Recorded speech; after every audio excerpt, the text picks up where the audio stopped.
Hi there. Welcome. Welcome. Good to see you. As people come in, if you could just put in what city you're from, it'd be great to see where our listeners are from. I am Dr. Julie Pham. I'm the founder and CEO of Curiosity Base. We are a organizational development firm based here in Seattle. And welcome to Behind the Pages Conversations with Leadership Authors. I am here today with my dear friend, Dr. Elisebeth VanderWeil, also goes by Evie. And we are going to be talking about Evie's book, her new book called Apocalyptic Best Practices, a unique approach to fear and change. And you can see that I've been reading this book very carefully by all of my Post-its. So welcome, welcome. Now, before we get started with this conversation, I would just want to explain a bit of why we have this Behind the Pages series in the first place. So there's been so much talk about diversifying leadership, about diversifying the workforce. And I think a lot of those conversations are focused around recruitment and around promotion. And I think all of that is really important. And yet at the same time, most management and leadership books are written by white men. And I have so much admiration for white male authors like Adam Grant, Stephen Covey, Patrick Lencioni. And I think that there's room for a lot more diversity on our bookshelves. I like to use the analogy of theater. We are focused on representation. We're focused on changing the actors, and yet these actors are reading the same leadership narratives. And so how do we expand that? So this series, Behind the Pages Conversations with Leadership Authors, is based on the premise that we can enrich how we lead by expanding who we read. That is, we can enrich how we lead by expanding who we read. So at Curiosity Base, one of the things that we do is we create these list of books, leadership books, by authors from different communities. And this month we are featuring Americans with disabilities, and that's why we have Evie as our guest this month. So now, before we get into this conversation, I just want to share how this is going to go. I have some warm-up introductory questions for Evie, and then Evie's going to read an excerpt from her book, and we'll have some more questions and lots of time for Q&A from the audience. And actually, at any point, if you have a question for Evie, please just put it in the comments, and our producer will make sure that I see it and read it out loud for Evie. So with that, welcome, and we are going to get started. So Evie, can you just please tell us a bit about yourself? Thanks, Julie. Let's see. I'm currently working as an organization development specialist with Pioneer Human Services. I also work as a consultant for nonprofits around evaluation and learning. I am insatiably curious. So when Julie chose the name for her business, I was one of the loudest cheers that excitement. I have a PhD in leadership from Gonzaga University, and I have been fascinated with the emotional aspects of leadership that is usually not talked about for a very long time. As I often remind people, decisions are made with emotions before you're even conscious of making a decision. And fear is one of the primary ones. So that fascination, along with some background with education and getting a hold of some really amazing educators, led to this work and this book. And I know we're going to talk later on about why you wrote the book. I want to kind of go back in time and ask you, when you were growing up, when Evie was small, who were your role models for leadership? I was a TV kid in the 70s. So, one of those, they called us latchkey kids. I wore, the sun is getting on my head. I was a latchkey kid too, so yes. Yeah. Wore my house key around my neck at school. and then came home and had a snack and watched TV. So a lot of my examples came off of 1970s TV, and what's coming up for me right now is like Wonder Woman. She made change without guns. She often diverted violence from, primarily the men around her. And then, like, in the world, I was sort of aware of the president, and it was Jimmy Carter at the time. And I liked him, but I didn't really understand, what being president was, other than you get quoted and you're on TV a lot. Thank you for sharing that. It kind of just gave me a flashback of how much I learned about the way that we should treat each other in American culture by TV. And so, yes. And also growing up for me, it's just definitely my parents worked all the time. And I mean, up until age 5, I spoke Vietnamese. So TV also taught me English too. So, so now I know that you are an author who is living with disabilities. Can you just share more about that? Sure. So I have MS, and I take medication to basically compromise my immune system because it's kind of out of whack. When lockdown happened and COVID was raging, very stressful. As someone who's immune compromised, I couldn't go anywhere. My family was terrified of bringing something into the house. And in that moment, I really looked at this book that had been tumbling around in my head on various pages for years, and just decided this is the time to get this done. Every time I talked about it with someone, they're like, "Oh yeah, that's perfect for this moment. Oh, we need that right now." It's like, we need this all the time. So as the pandemic dragged on, I was forced to sit down and work on this, partially because I was one of those immune compromised people that I could not risk going out or being around people doing all the things that I would usually do other than sit down and write a book.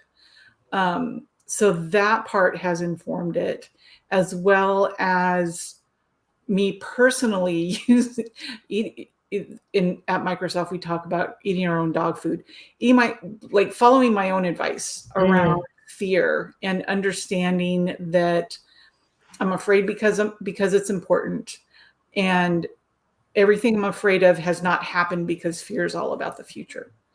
So when I can focus on what is real right now, I can tap down some of that just, free floating fear that is about an enemy that literally can't be seen.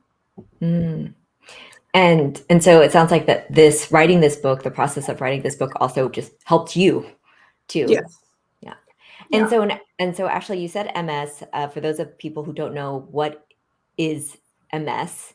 And also for me, I mean, I grew up thinking disabilities meant things that were visible, and I believe that this is something that is invisible that can become visible. Can you just explain more of what that means? So thank you. MS is multiple sclerosis. It is an autoimmune disease where the immune system attacks the insulation around the central nervous system.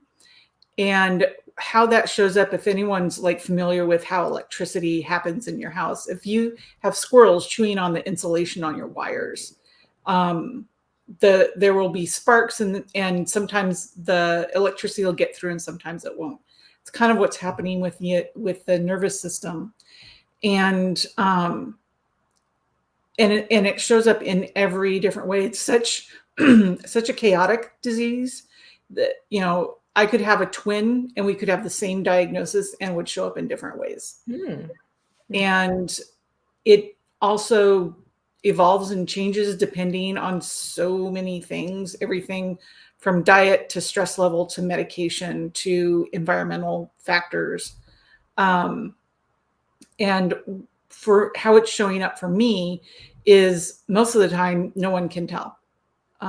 And right now, I have what's called relapsing remitting MS. And I'm currently in a long remission where I have not had a relapse in years. But I still have symptoms. So if I get a flare of those symptoms, I may not be able to walk. I may not be able to talk clearly. I may get really confused and very emotional. So all of these, anything that, can happen in your body, it's all part of the central nervous system, including your brain. And it can show up in lots of different ways, just depending on where the latest attack is by the disease. Mm-hmm. Trying to get out of the way. Yeah. So no, thank you for sharing that, because I think it also speaks to just there's so much diversity in any group, right? So, and even within this broad group of those living with disabilities, there's a huge, and then even with those living with MS, as you said, it can look really differently. And I know that even though you don't specifically name it in your book, it was actually present in even in the writing of the book, that sense of urgency to get through, to cope with the pandemic through, because you're immunocompromised, and being at home and really focusing on this. Because I know you and I have talked about writing this book for quite a while before you got in and wrote it. So is there anything else that you want to share with us about why you wrote the book? So part of it was, this is a reinterpretation of my dissertation work for my doctorate. And during that, and you'll know from reading the book, I interviewed some, in my world, rock stars.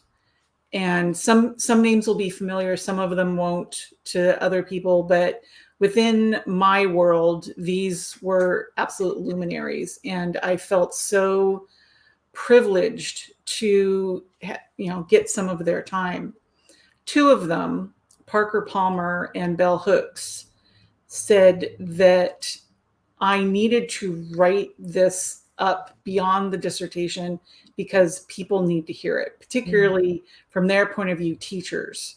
Teachers need to understand the emotional aspects of particularly transformational teaching. We focus primarily on adults, and they said that we need this book, so you need to write it. And so the dedication in the book is for Parker and Bell. The geese is fulfilled, and a geese is kind of somebody lays a promise on you. Like, I'm making you promise to do this thing. Oh gosh, that's so much about writing, is actually finding people who can help you be accountable too. So, yeah. Oh, and helping you do it. Like, I don't know. I think what really tipped me into getting it done was I hired an editor. So I had somebody to talk with about, and I hired an illustrator who really brought a lot of the concepts into another realm of understanding. It was really important for me to have aspects of the book that were accessible without words. So different ways that people take in information. And I also wanted it to be a little fun, because this is, literally a dark book. It's black, about fear. So let's put some cartoons in it. Yes, and I mean, I really enjoyed the illustrations, and so I know that later on we could talk more about that process of writing. Why don't you give us a taste of this book? If you could just please read an excerpt, and also I know we're going to be flashing some of those illustrations so that our listeners can see what you mean. Sure. So this is from the very first part of the book, and so yeah, I'll just jump into it.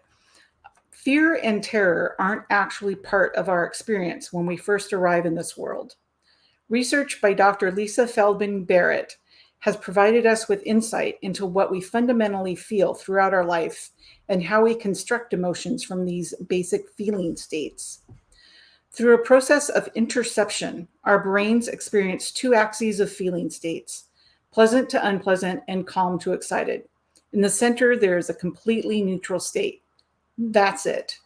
That is literally, physically, neurologically all we feel. As Barrett carefully details in her book, How Emotions Are Made, The Secret Life of the Brain, every emotion we feel is constructed by a matrix of these feeling states, language, and socialization. This happens so early and so thoroughly that we don't remember it happening at all, thus believing that emotions are a result of biochemistry and external experience. A long held view by psychiatrists and neuroscientists told us that when we perceive something from our environment, external or internal, the first place it goes is our amygdala. The amygdala is a tiny powerhouse in our brain which processes and conditions our responses to fear, addictions, sex drive, search for comfort, anger, and many primary responses that in the vast majority of human experience, that is prehistoric, have kept us safe from harm. It is the part of the brain that has the power to inhibit the rest of the body's systems so that we can accomplish the task at hand. It is part of our lizard brain and really important for anything that might require energy and focus. The amygdala regulates the biochemical soup that is released during a fear reaction. Based on prior conditioning, this soup can contain any combination and amount of any of the following: dopamine, adrenaline, noradrenaline, testosterone, cortisol, DHEA, serotonin, endorphin, oxytocin.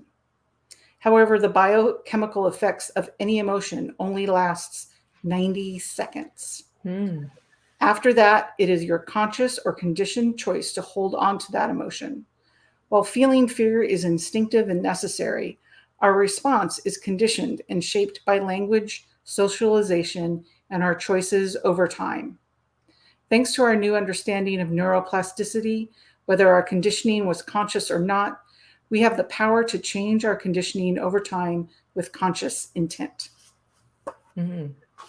Thank you. Thank you, Evie. So, wow, I hadn't realized that we actually only physically feel the fear for 90 seconds, and yet it can be prolonged by how we think about it, how we hold it. Oh. Yeah. So can you share with us why you chose to share this excerpt? Because of what you just said. So many people believe that emotions we can't control. One, we can't control our emotions. And two, that these feelings just last for, like feelings of guilt, feelings of joy, feelings of fear. They can go on, leads to, sometimes debilitating situations, sometimes to some really odd choices. But literally, physically, the biochemicals are going off for 90 seconds.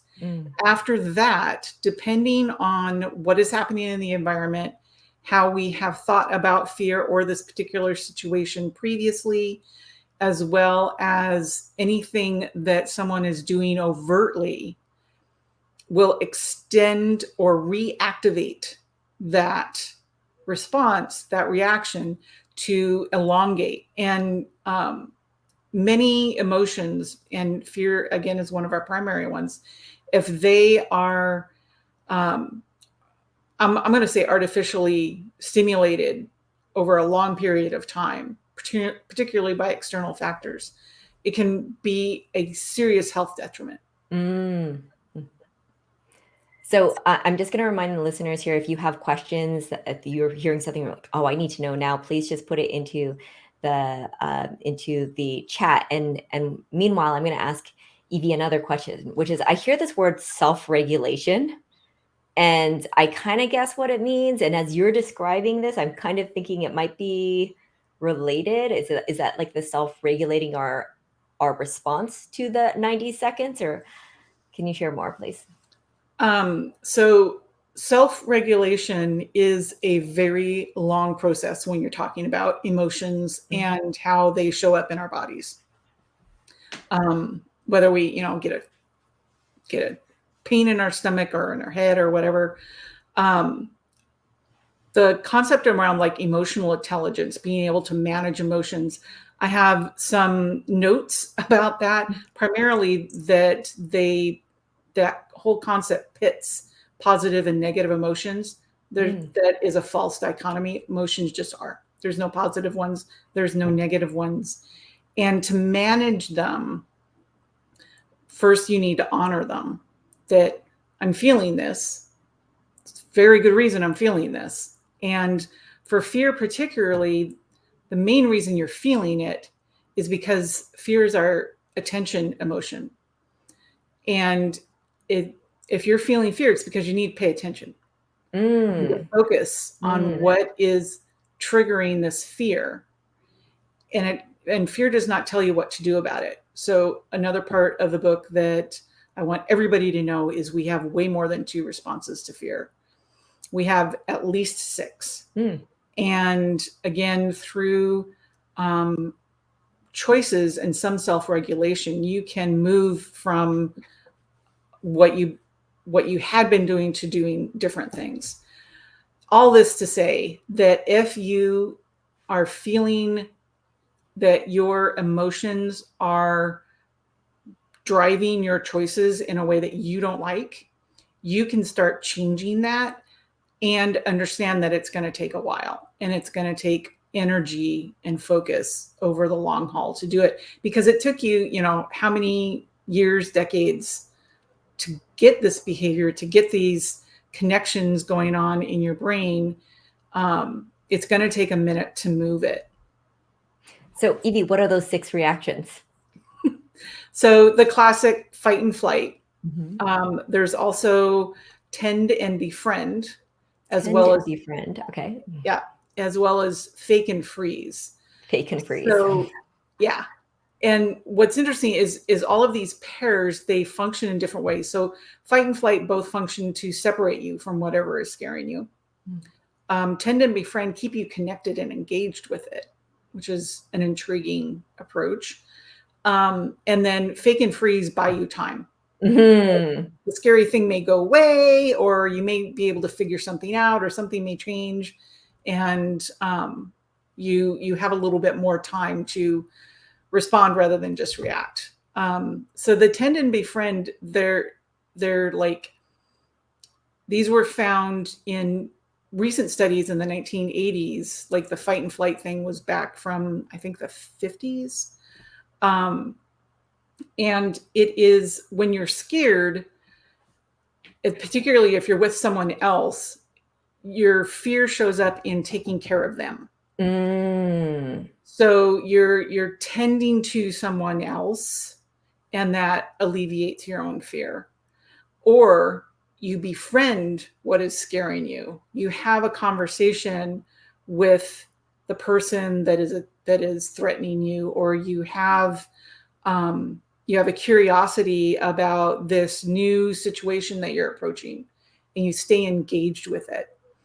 And those 2 can be so very powerful when you are making different choices from what you've been conditioned to. So are those,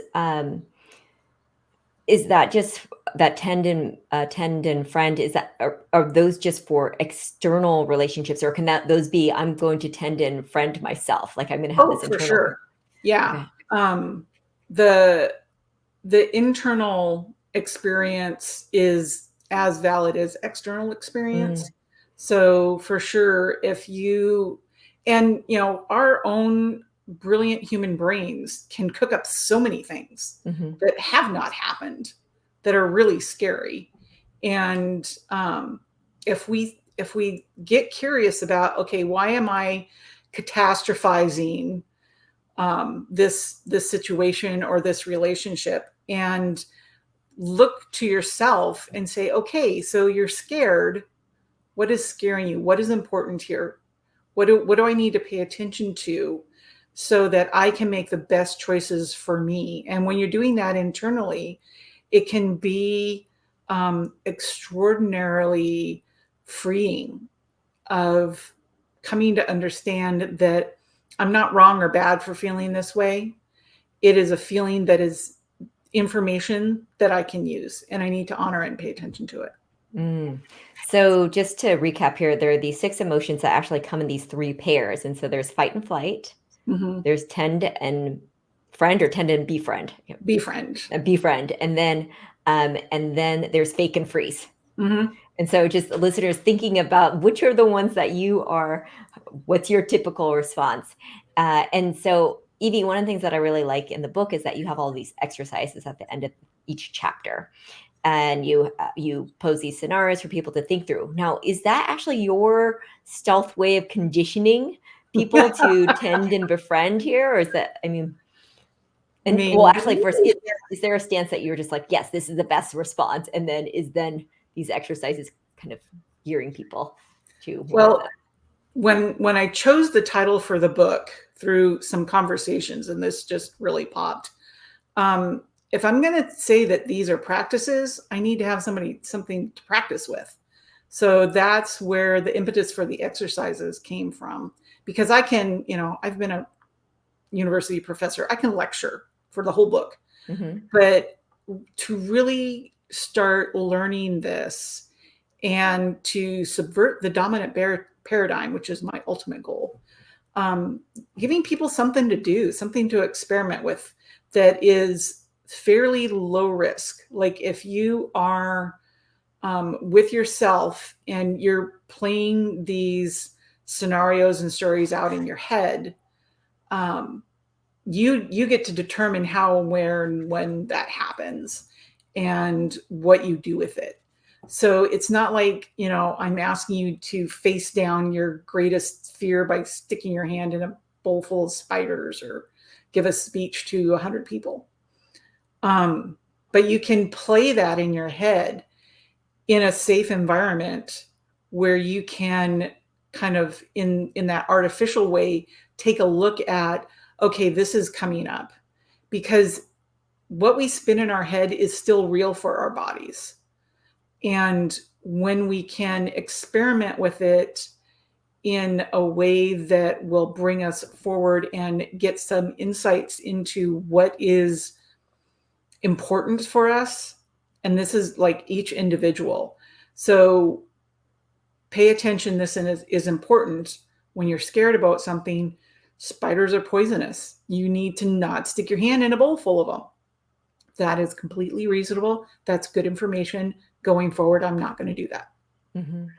Or getting in front of people and making myself vulnerable, speaking about something that I care about. My voice may wobble. I might be embarrassed. People may not like what I have to say, but I probably won't die. And this is important. And I want to stay engaged with the fear, because the fear is telling me this is important, but it's not telling me what I have to do with it. So I choose whether speaking to a group of people about what I care about is important enough for me to live through the fear and the discomfort that goes along with doing something different and important. And so in each of these exercises, you ask people to remember a time where they're feeling this, where they feel those 90 seconds of fear, and then what would their typical reaction be, and then to really to reflect on that, because they can actually change that reaction too. Yes. Right. So now and again, listeners, if you have any questions, please just put it into the chat. You talk about fear and transformation, and you actually describe fear as a strand of transformation DNA. Can you talk more about that?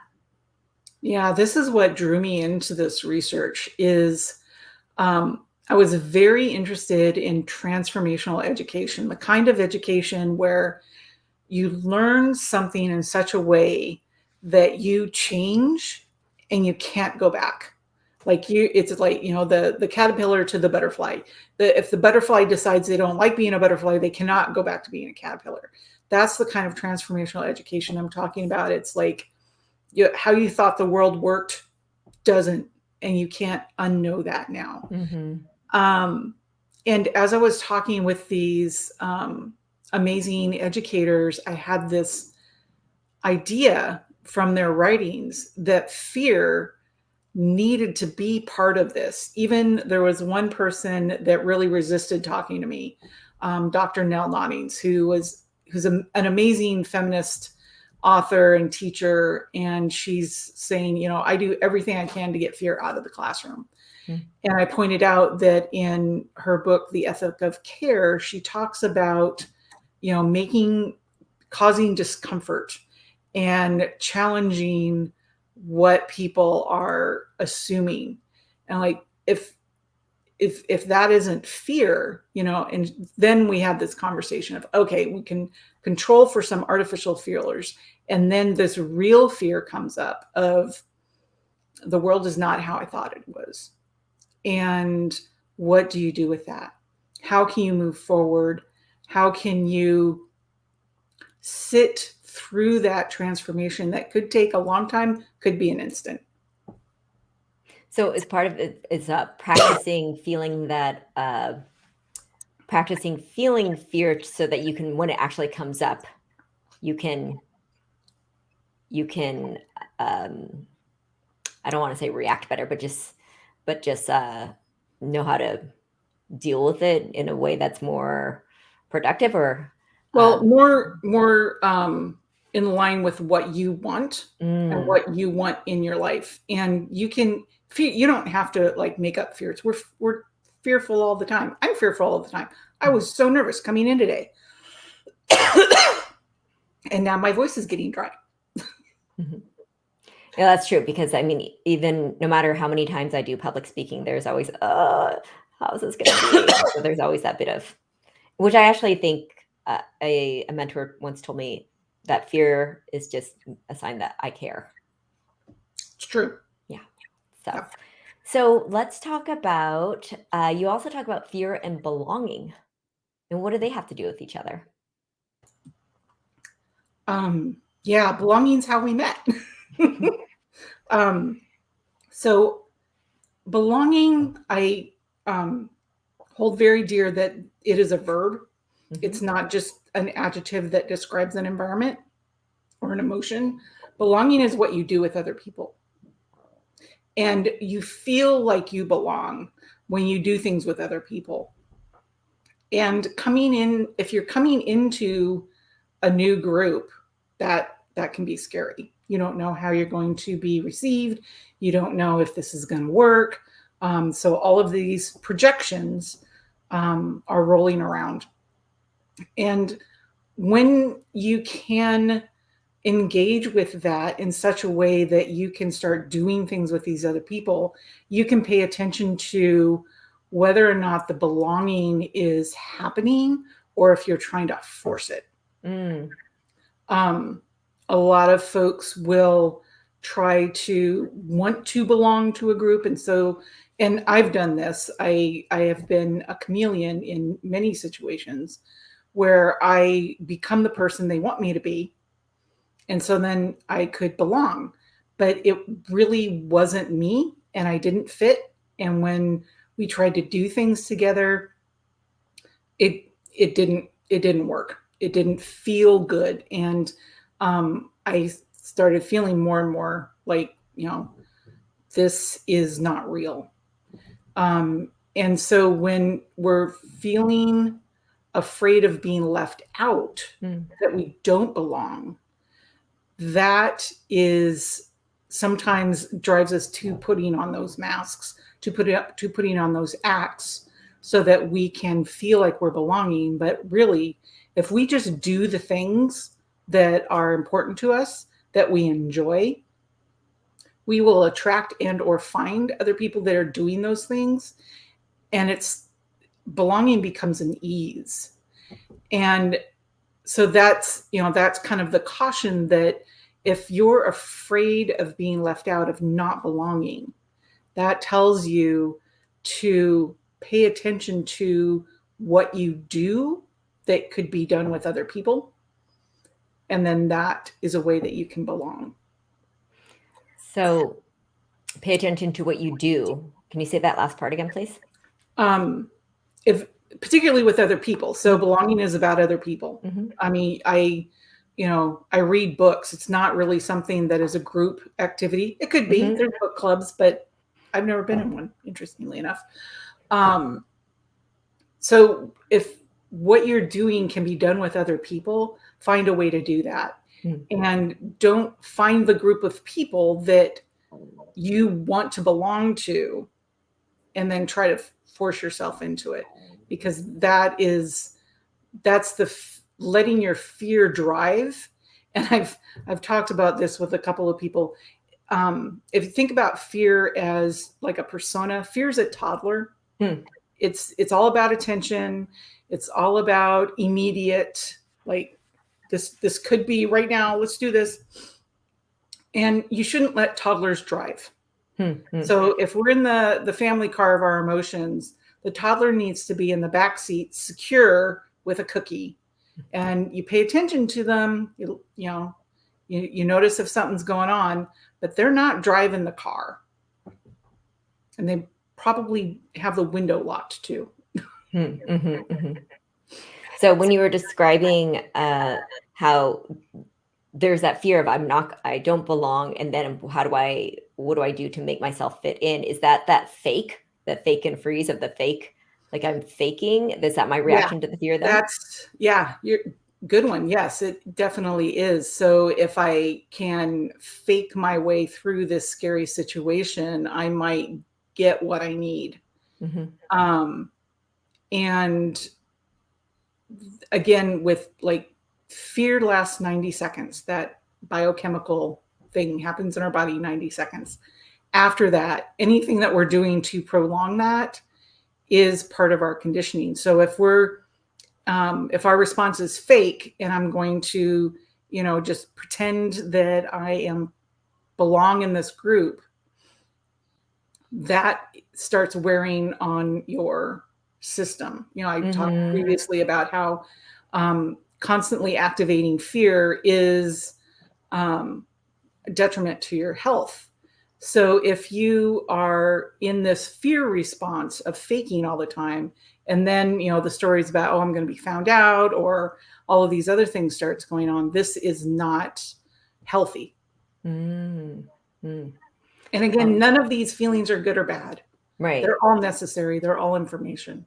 Yes. And that's one of the things I really appreciate about your book, that it's just fear it's not about being good or bad. It just is. And it's interesting how when we decide to respond with faking, in this case, we can actually prolong the impact of fear on us. Well, I'm going to invite more. I see a highlighted comment from Nancy Bacon. Makes me think how we educators have a role to play, and how we coach people through the fear that exists in change, which is the result of learning. Yeah. Thank you, Nancy. Yeah. I remember having an argument with a student about, why do I have to change? I don't want to change. I'm like, I'm not saying you have to change, but you're saying, but in this class, all these things, and now I have to think about things in a different way, and I don't want to change. I'm like, you have engaged with education. Change is going to happen. If you don't want to change, you need to drop the class. It's so true. The times then where I like what you said about transformation. It means you will never go back to that. I will never unsee that. I will never go back to that state before. And I think about the things where I've gone through experiences that not only was I afraid, it was also very painful. And from that, there was this emerged, and just, wow, I'll never be the same. And I'm so grateful actually for that experience, even though I can't say I was grateful in the moment. So yeah. So I think about fear as like that trickster teacher, like the best teacher you never want to have. Yes. And the trickster teacher. Like that. So again, if anyone has any questions, please put them in the chat. And you also talk about, Evie, you talk about the need to ask for help. You even have a fear exercise around that. So what does asking for help have to do with fear and learning, not transformation? Afraid to show vulnerability, right? All of Brene Brown's work. And what we're thinking about, part of what formed that particular exercise is I work with nonprofits a lot and in human services. And so they're always like, we offer help for this, we offer help for that. And so the clients are assumed to be asking for our help. Mm. And then within the organization, I check in with the employees, like, when have you asked for help? Mm-hmm.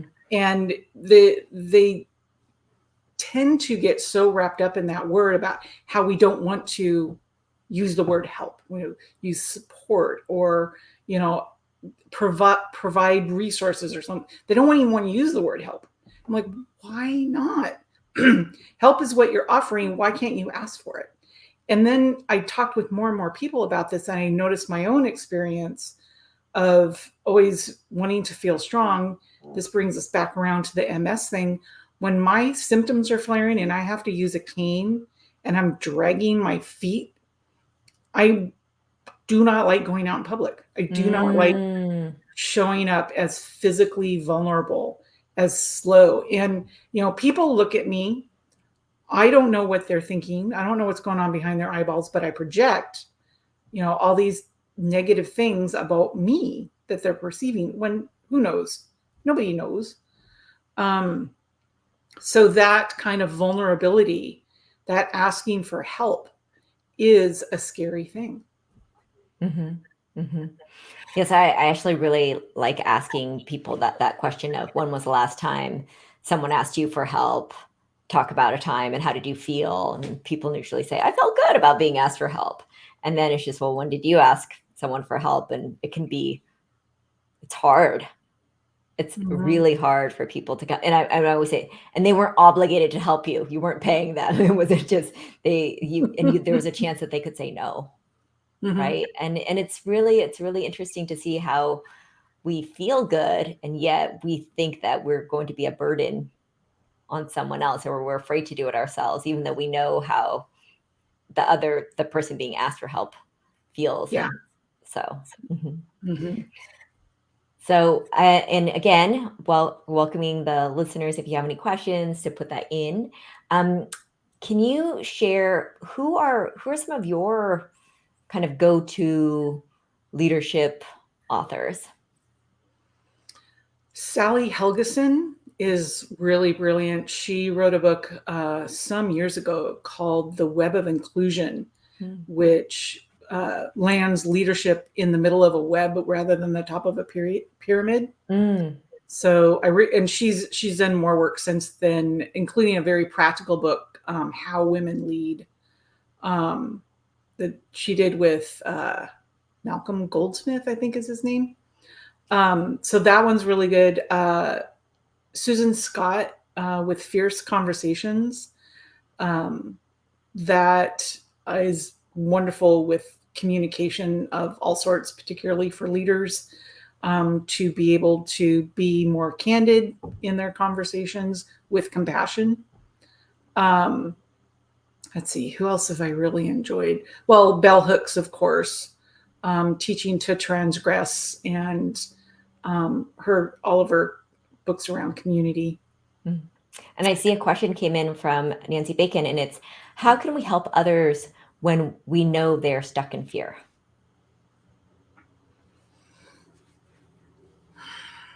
That's a tough one. As an educator, usually it is stepping back from whatever they are like encountering that's a barrier, figuring out a way to ease that barrier. Also just like honoring, like, I'm noticing this. So if you're how you're perceiving that they're stuck in fear, just describe that for them, without necessarily labeling them. The interesting thing about fear is that it may or may not be present, but as soon as you ask someone if they're afraid, they're afraid. It's very strange. So when you are engaged with someone, you're noticing this, you ask them questions. So you kind of support their self-reflection in, engaging with that fear and getting curious about it. Like, what is in your way right now? What is your challenge with this? And sometimes you can do like, worst case scenario sort of stories. Okay, let's say that this comes to pass. What then? And as I said, fear is all about the future. So if you bring what is scary into the present, the fear necessarily disappears because then you're just dealing with it. So, Evie, what do you say to people who try to comfort those who are saying, "I'm afraid," and then she's like, "Oh, you shouldn't feel that way," or "There's nothing to be afraid of." Like, Yeah, don't do what that. would you say? Don't do that.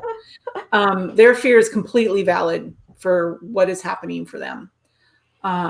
And telling someone not to feel something, we don't have any control over what anybody else feels, good or bad.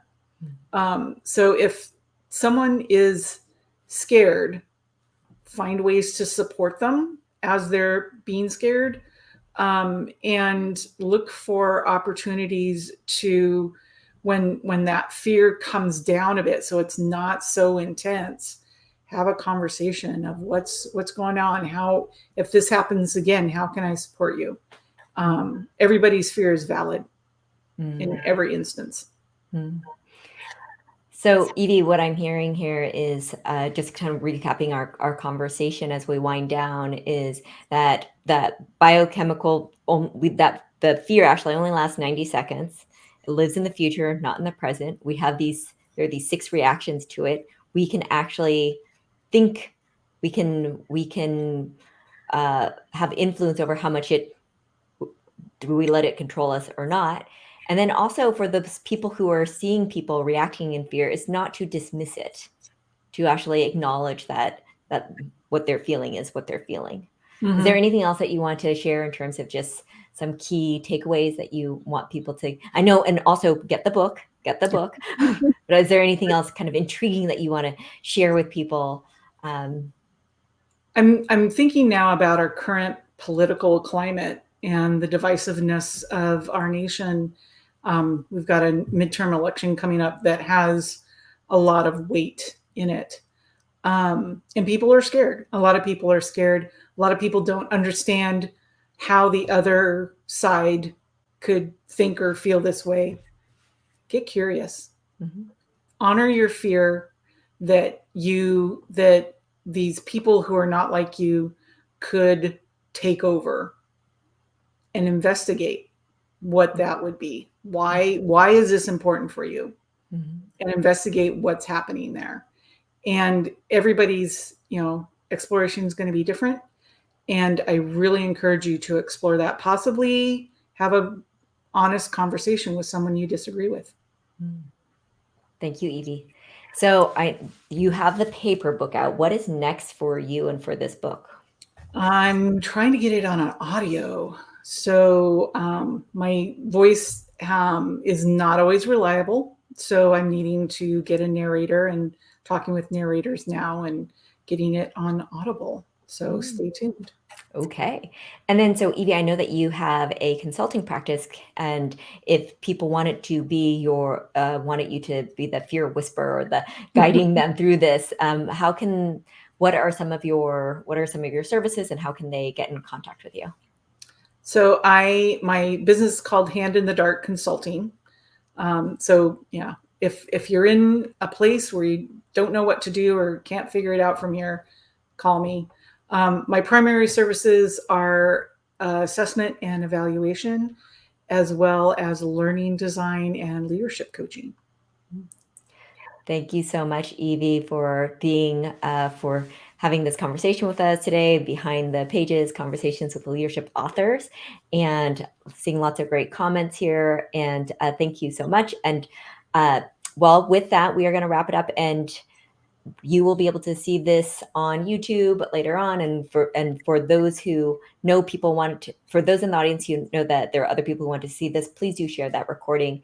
And again, I'm Dr. Julie Pham with Curiosity Base, and I got to be with Dr. Elisebeth VanderWeil today, author of Apocalyptic Best Practices, a unique approach to fear and change. Thank you, Julie. Thank you, everybody.